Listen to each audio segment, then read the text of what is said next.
welcome to everyone. Bismillah ar-Rahman ar-Rahim. And we are here, alhamdulillah, with the blessings of our Shaykh, with the holy ones. Let me tell you a small story. 15 years ago, I came to this country to go to graduate school at Columbia University. I came all the way from Far East Asia, because in Far East Asia, we were taught that in order to find life, you must go to where the sun is setting, in the West. So I came here, in the West, to Columbia University, where at first I didn't know, to tell you frankly, it's an Ivy League school. I went there, and I lived there in New York City, and I'm looking at the lifestyle, and I'm trying to fit myself to that, to like it, forcing myself to. And to tell you sincerely, it didn't fit. Something was missing. Something was not gluing properly. So, from Far East Asia, I was also looking for that glue. Unknowingly, I came to the West to look for that glue. And alhamdulillah, before long, I found that glue with our Shaykh, with my Shaykh. I'm only saying this to you not to praise myself, but to say that I'm not coming from some village or some mountain. I'm not looking down on them too, because now I live in a village and in a mountain.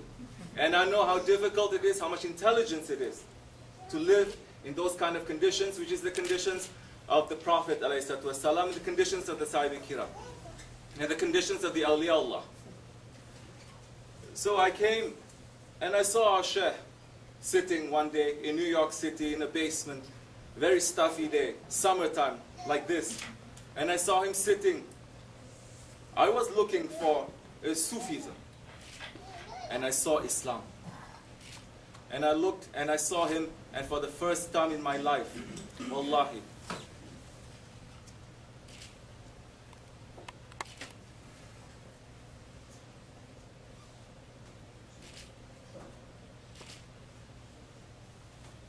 I'm seeing someone who is practicing Islam, who is loving that religion.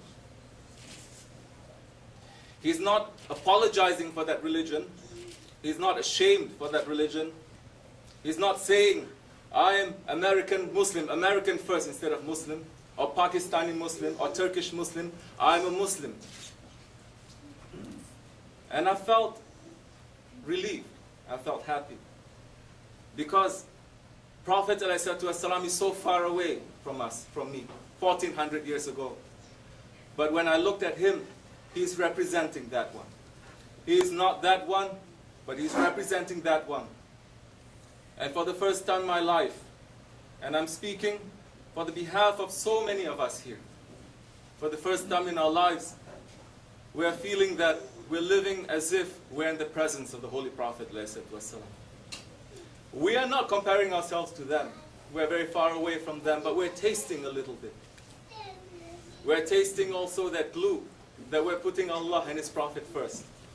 And when we look at him, he is putting Allah and the Prophet first. So we feel comfortable, and we sit, and we didn't come yesterday. We came years. We sit and we observe, and we sit and we judge, and we sit and we look. And as the years go by, we came to understand more and more what our Shaykh is representing. What is he striving for? What is the vision that he has? What is it that he's trying to make our life to turn to?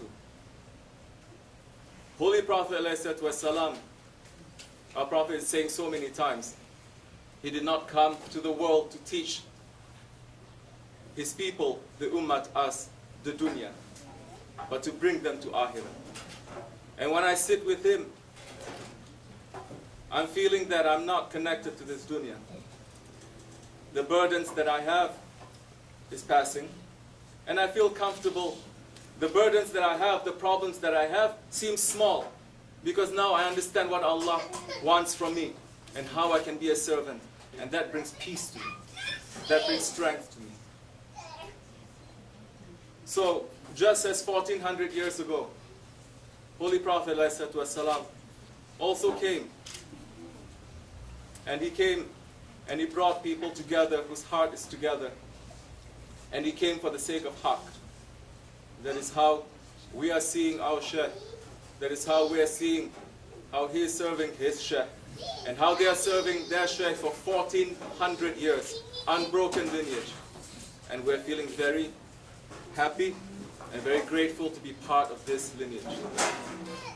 It is not through our efforts, it is not through our sitting down and praying so much or making zikr so much, but we are thirsty for something, and our Shaykh is providing us that. Alhamdulillah.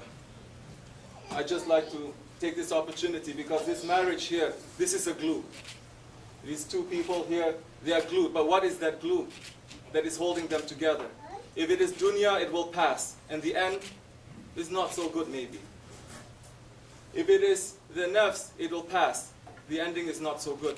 But if they're coming for the sake of Allah and His Prophet, for the sake of Allah, obeying His Prophet, and obeying His rightful guided leaders, this is Quran saying, then that glue is a rock, and it will endure, inshallah, here and hereafter. I'm sorry for speaking so much. Welcome to